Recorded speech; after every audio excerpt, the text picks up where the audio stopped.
So I just dropped my girls off. They are with their friends. They are chilling at this entertainment space, and I'm walking to the shop to get us some things and then also get us some dinner.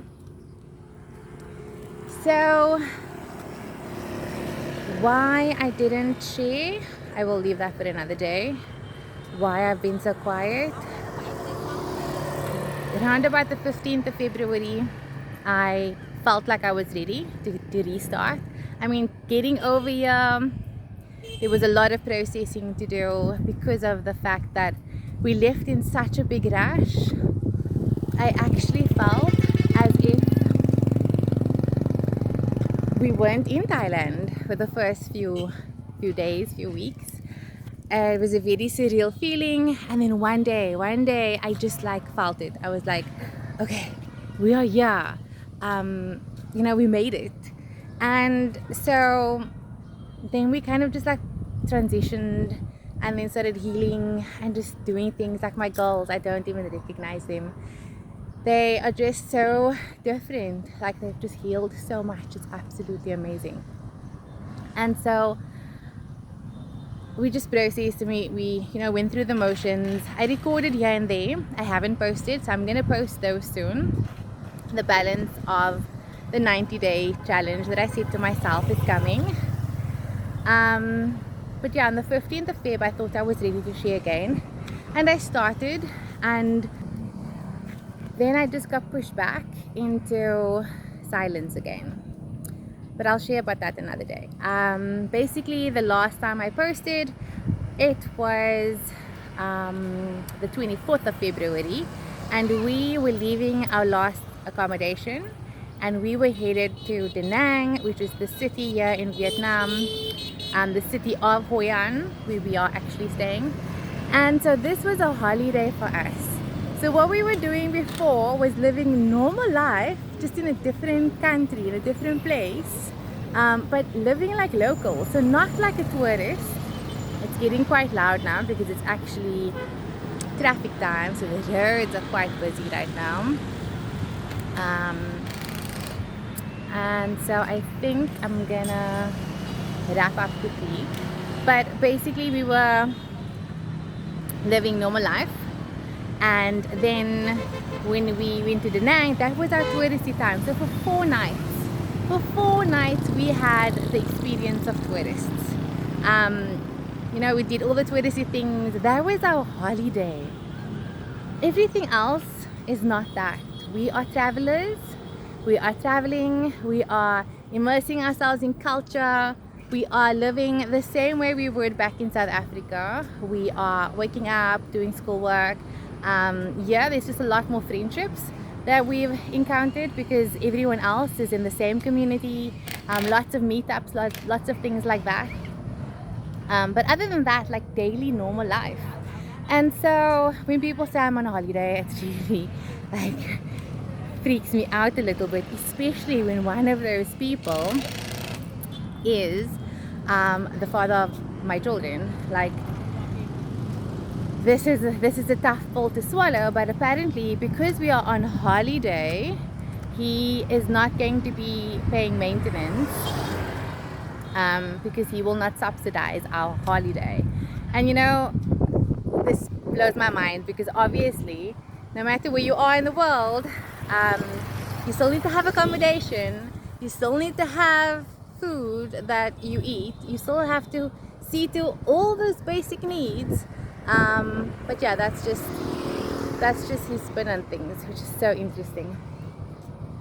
So that is part of why I was being quiet, because I just didn't want to poke the bear.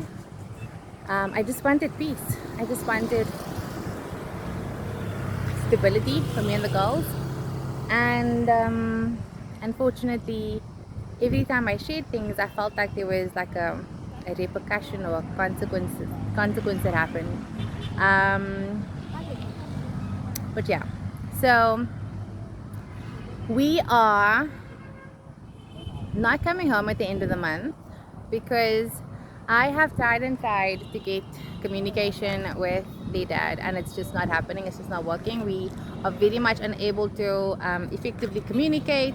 The responses I receive from him are out of this world, and the post abuse, I'm not up for it. So I've had to just set stronger boundaries and just stick to them. And so I've asked for his input, and he hasn't provided anything that was realistic or constructive.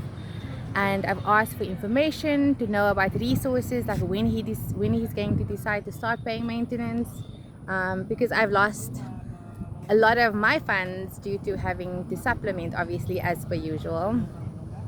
And so just no concrete responses. So I can't work with anything from his side. I just have to work with what I have, and my tools, my resources. And so coming home at the end of the month is not realistic. Our flight is connecting through Doha, and we have to wait until they cancel our, or not cancel our flights, but they put us into the bracket where we are allowed to either be refunded or to get a rebooking. And so with those two voluntary rebookings, what makes the most sense to me right now is to obviously just rebook once. Hopefully things will start clearing up. If they don't, we'll have to rebook again. We do not have the funds to buy another ticket to come home. We do not have the ability to cancel our tickets and use that money, because it takes like 12 to 16 weeks, says my travel agency. Even then, even if it takes just a week, even if it takes like a shorter amount of time, our visas expire at the end of March. And I've gone to immigration. They say that we need to go to Hanoi, which is another town, to go to our South African embassy, and everything is money, obviously. And then with that being said, coming home without him confirming about whether he's going to continue to pay maintenance, I mean, all he wants is for me to go to court, and I don't want to fight. So I don't want to go to court. I mean, if you're not going to see to your responsibilities, I'm not going to fight for it in a way that makes me unwell, makes my girls unwell. All we want is peace. And so for me, what makes the most sense now is to sit tight and wait, because we can't leave earlier, and that means money. We can't leave with our flight, and even if they allowed for us to fly, we are not feeling safe. The anxiety is just way too high. The thought of just having a layover in Doha is not something that we are going to wrap our minds around.